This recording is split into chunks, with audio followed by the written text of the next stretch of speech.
we're going to talk about the bigger picture.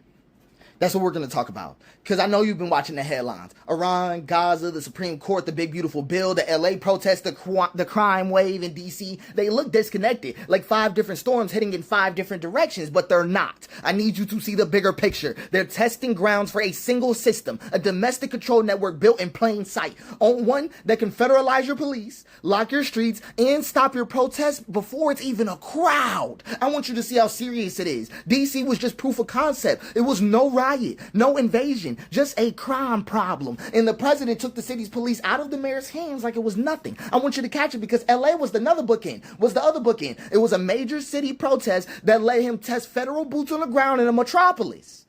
Now he's got president on both coasts. The Supreme Court is guaranteed to drop rulings every year to put people in the streets. You already know this. The big beautiful bill, same thing. Legislative flashpoints that you can predict like clockwork. That's what it is. All the foreign crises, they bring protests into the Capitol and then give you the national security language to crush them. Every one of these is a trigger. Every delay. I want you to understand what's going on. Every single one of these is a drill. So when the real political flashpoints hit, like an election dispute or a mass mobilization, he's already got the authority, the map, and the muscle ready. Here's the part no one wants to say, that the muscle isn't just the National Guard, it's ICE. Because ICE was never about the border. It was the costume. It's the marketing campaign you swallow so you don't see the skeleton underneath. I want you to understand that ICE is already nationalized, already armed, already in every state, already trained for rapid deployment. They answer to one desk, not 50 governors. So when ICE shows up in your city, they're not there for immigration enforcement because that's the smoke screen. I want you to see it. They're pre-mapping your city. All the choke points, all the transit hubs, all the gathering sites, they're figuring out how to separate you before you even meet, breaking the protest before it's born. They use illegal immigrant so you can pretend, so you could play into the smoke screen of this operation,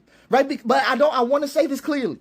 The situation with the legal immigrants is real. The plight that they deal with is real. They're in a bad situation, and they should have never been treated like this.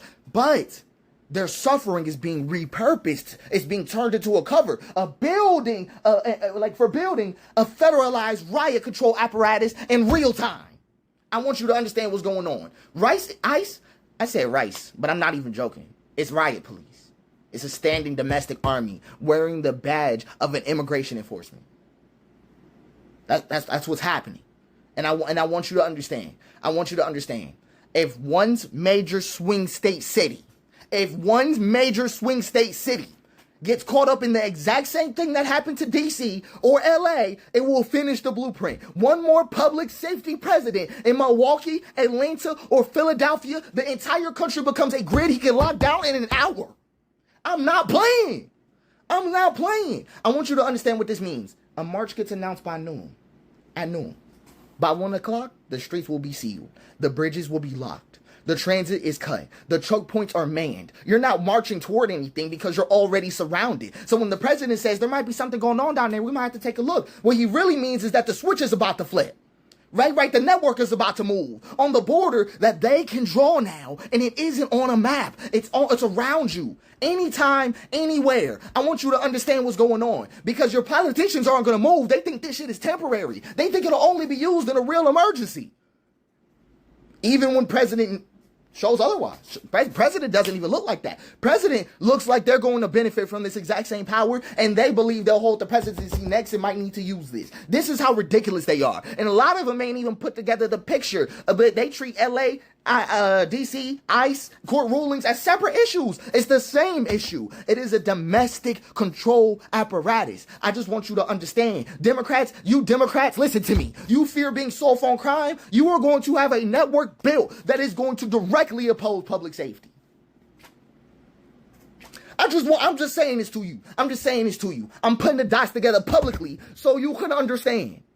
So you can understand that if we don't take action, I want you to understand that these cities, states, we need to prepare injunctions immediately that can be filed within hours of this attempt to take over because we will lose it all. This is how it goes. You wanted to understand the end game. This is the end game. And I don't even feel comfortable about it. I'm just saying what it is. It will move that fast before you even get in your car. They'll have everything choked up. And they've been prepping for it the whole time in your face, creating all the precedent they would ever need. all the presidents that they would ever need to take over everything. That's the whole point of this. You think you've been watching headlines. He's scheduling. He's scheduling just in case you get a little too upset. That's exactly what's going on. And if we don't take action in Milwaukee, Atlanta, Philadelphia, any of those places, any swing state, mid-city, then this apparatus will be completed in your face. It will. And it won't be a regular conversation. We won't settle this at the ballot next time if it's like that. I'm just saying it. So, it's just my take, just my thoughts on what's going on.